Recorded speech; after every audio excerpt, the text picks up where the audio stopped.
ধনেপাতা কম বেশি সবারই খুব পছন্দের একটা জিনিস, কম বেশি সবার ঘরেই এটা খাওয়া হয়। আর প্রায় তরকারিতেই এটা ভালো লাগে, কিন্তু এটা সংরক্ষণ করে বেশি দিন রাখা যায় না। চলো আজকের আমি কিভাবে রাখি এটা তোমাদের সাথে শেয়ার করব।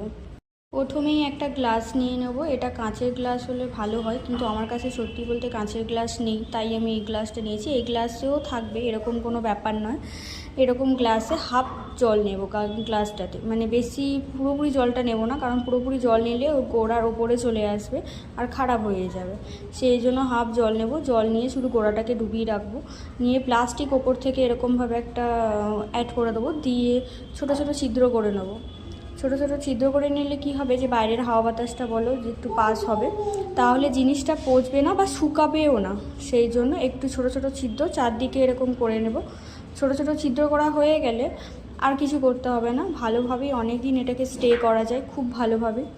আমি এরকমভাবে প্রায়ই করে থাকি, অনেক দিন করেই থাকে। তা বলে অনেক দিন বলতে 1 মাস 2 মাস এরকম থাকার নয়, থাকবে মিডিয়াম একটা থাকবে, যতটা নর্মাল যেরকম রাখলে থাকে না একদম 2-3 দিনের বেশি, কিন্তু এরকমভাবে রাখলে ভালো অনেক দিন থাকে।